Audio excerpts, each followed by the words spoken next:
नमस्कार। जैसा कि आज 12 जनवरी है और 12 जनवरी को हमारे परम श्रद्धेय स्वामी विवेकानंद जी का जन्मदिन होता है, जिसको हम युवा दिवस के रूप में मनाते हैं। और स्वामी विवेकानंद जी शुरू से ही युवाओं को प्रेरित करते रहे हैं। उनका विशेष कहना था कि किसी देश को अगर आगे बढ़ाना है तो सबसे पहले हमें युवाओं को आगे बढ़ाना होगा और युवाओं को शिक्षित करना होगा।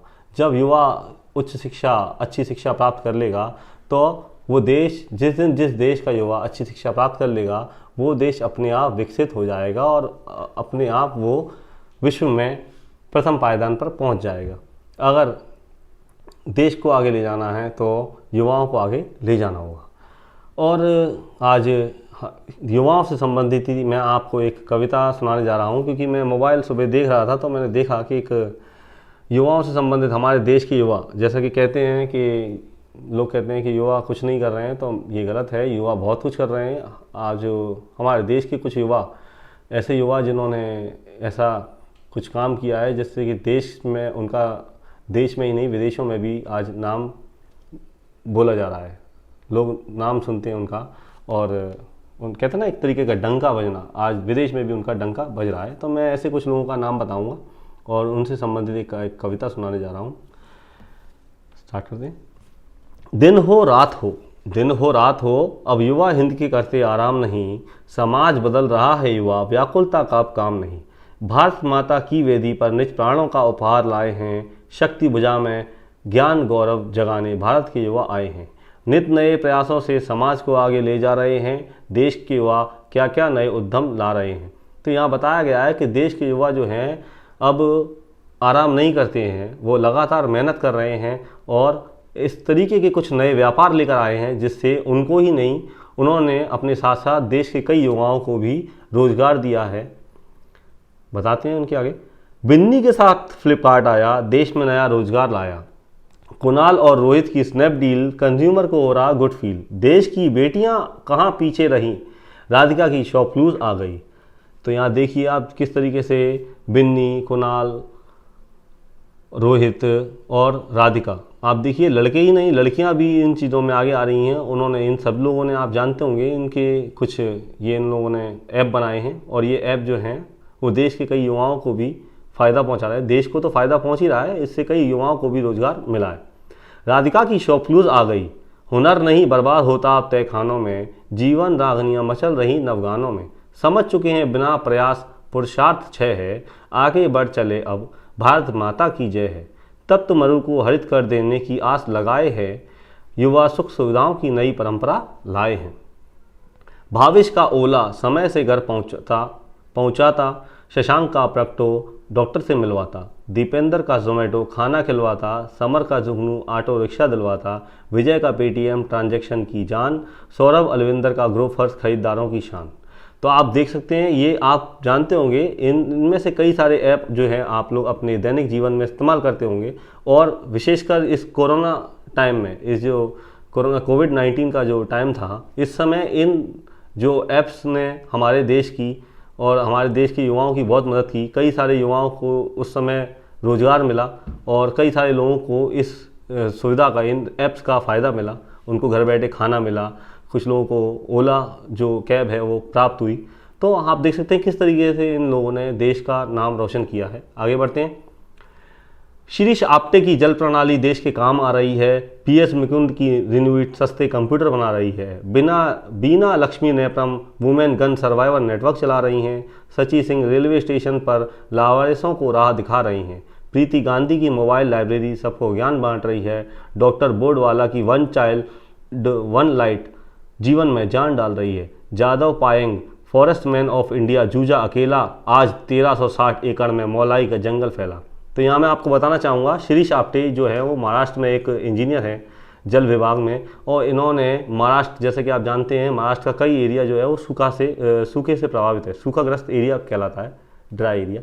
तो वहाँ पर इन्होंने जल प्रणाली को लगाया, लाभान्वित, वहाँ के लोगों को लाभान्वित किया और वहाँ जहाँ पर तालाब नहीं थे वहाँ पर तालाब खुदवाए, और जिससे कि वहाँ पर जल को एकत्रित किया जा सके और वहाँ के किसानों को उसका फ़ायदा मिले। तो किस तरीके से शिरीष आप्टे ने वहाँ पर ऐसा किया। बीएस मुकुंद, जिन्होंने रिन्यूड करके एक कंपनी स्टार्ट करी है। नया स्टार्टअप था जिसके द्वारा सस्ते कंप्यूटर बनाए जा रहे थे, जिससे कि देश के कई सारे युवाओं को, कई सारे ऐसा युवा वर्ग है जिनके पास ज़्यादा महंगे कंप्यूटर खरीदने का के लिए पैसा नहीं है, उनके लिए उन्होंने सस्ते कंप्यूटर बनाए जिससे कि वो उसको खरीदें और उससे ज़्यादा से ज़्यादा ज्ञान अर्जित कर सकें। सची सिंह जो हैं वो रेलवे स्टेशन पर लावारिसों को राह दिखाती हैं, उनको ज्ञान बांटती हैं, उनको आर्थिक रूप से जो भी खाने का सामान जो भी है उसकी मदद करती हैं। प्रीति गांधी जो है वो मोबाइल लाइब्रेरी चलाती हैं, सबको ज्ञान देती हैं उसके मोबाइल लाइब्रेरी के सारे से। और डॉक्टर बोडवाला जो है वो वन चाइल्ड वन लाइट की पॉलिसी चलाते हैं। जादव पायंग ये जो हैं इनको पद्मश्री दिया गया है 2015 में, और इन्हें फॉरेस्ट मैन ऑफ इंडिया के नाम से भी बुलाया जाता है। इन्होंने जो ब्रह्मपुत्र नदी है उस नदी के एक कॉर्नर पर, जहाँ पर जो सूखाग्रस्त इलाका था उसमें भी इन्होंने, मतलब वहाँ पर जो खाली इलाका था उसमें इन्होंने 1360 एकड़ के जंगल में, ये खाली जो रेगिस्तान जैसा इलाका था वहाँ पर इन्होंने जंगल लगाया, पेड़ लगाए, 1360 एकड़ के खाली इलाके में पेड़ लगाए, और जिसको आज मोलाई के जंगल के नाम से जाना जाता है। तो कह सकते हैं कि किस तरीके से देश के युवाओं ने हमारे देश के लिए काम किया, जिनको आज देखा जाता है। तो इनसे हम काफ़ी कुछ प्रेरणा ले सकते हैं। आगे तरक्की की कलम से भाग्य लिखते जा रहे हैं, नवपथ पर निशा बनते जा रहे हैं, नित नए नाम जुड़ते जा रहे हैं, युवा समाज बदलते जा रहे हैं। तो यहाँ पर मैं कहना चाहूँगा कि किस तरीके से देश के युवाओं ने काम किया है, और हमें प्रेरणा लेना चाहिए इनसे कि हमें भी इन्हीं की तरह अपने देश के लिए करना चाहिए, काम करना चाहिए। जैसे कि कल मैं देख रहा था, मेरे सामने एक लड़का आया और उसने बोला कि हमारा देश जो है वो अमेरिका से 100 साल पीछे। मुझे बड़ा बुरा लगा कि भाई ऐसे कैसे कह सकते हो 100 साल पीछे, और अगर ऐसा कुछ कह रहा है तो कहीं ना कहीं इसने कुछ ऐसा देखा है। तो मैंने बोला 100 साल पीछे है, वैसे तो नहीं है अगर आप देखें तो। और अगर मान लीजिए, मैं मानता हूँ कि अगर पीछे रह भी गया है तो कहीं ना कहीं इसमें गलती तो हमारी है ना।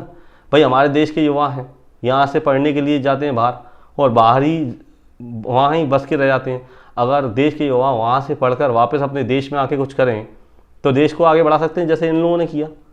ऐसा हम भी कर सकते हैं ना, पहले भी ऐसा ही था। आप देखें तो अगर आप पुरानी वैदिक सभ्यता में जाएंगे, वैदिक पीरियड में जाएंगे, पुराने एंशिएंट पीरियड में जाएंगे, तो आप देखेंगे कि पहले हमारे यहाँ भी कई सारे लोग जो थे चीन से और अन्य विदेशी यात्री आते थे, नागरिक आते थे, हुएनसांग, फाहियान, ये लोग आते थे और हमारे देश में पढ़ते थे, हमारे देश से शिक्षा ग्रहण करते थे, क्योंकि पहले तो पूरे वर्ल्ड में एक ही विश्वविद्यालय था। तो यहाँ से पढ़कर जाते थे और अपने देश में उस शिक्षा को प्रचार प्रसार करते थे। आज देखिए हमारे देश से पढ़कर गए और आज इन्होंने अपने देश को कितना डेवलप बना दिया। इन्होंने वहाँ पर अपने ज्ञान का प्रचार प्रसार किया, और आज उल्टा हो रहा है। हम ऐसा नहीं कर रहे हैं, हम तो यहाँ से वहाँ जाते हैं और वहीं के होकर रह जाते हैं। अगर आज हमारे देश के जो युवा बाहर जा रहे हैं, अगर वो लौट कर वापस अपने देश में आकर कुछ देश के लिए ऐसा करें, तो क्यों ना हमारा देश भी बहुत आगे जा सकता है और बढ़ सकता है। कई लोग बोलते हैं कि अमेरिका का $1 हमारे 70 रुपये 80 रुपये के बराबर है, ऐसे ही समथिंग बोलते हैं ना। तो लेकिन बोलते हैं तो पहले आपको सोचना चाहिए ना। वो लोग कहते हैं कि ऐसा क्यों नहीं है, हमारा रुपया क्यों आगे नहीं है। तो रुपया आगे जा सकता है अगर आप चाहें तो। आप देश को आगे बढ़ाएं, आकर देश के लिए कुछ करें, तो देश अपने आप आगे बढ़ेगा। तो इसी के साथ मैं आशा करता हूं कि आपको ये कविता अच्छी लगी होगी, और मैं चाहता हूं कि देश के युवा भी इस तरीके से कुछ करें जो इन लोगों ने किया है। इस तरीके से देश के युवा भी करें अपने देश के लिए। भाई आप अपने लिए करेंगे, आप अपने देश के लिए करेंगे तो वो सीधी सी बात है, आपके लिए तो अपने आप होगा। ठीक है ना। हम बदलेंगे, युग बदलेगा। नमस्कार, धन्यवाद।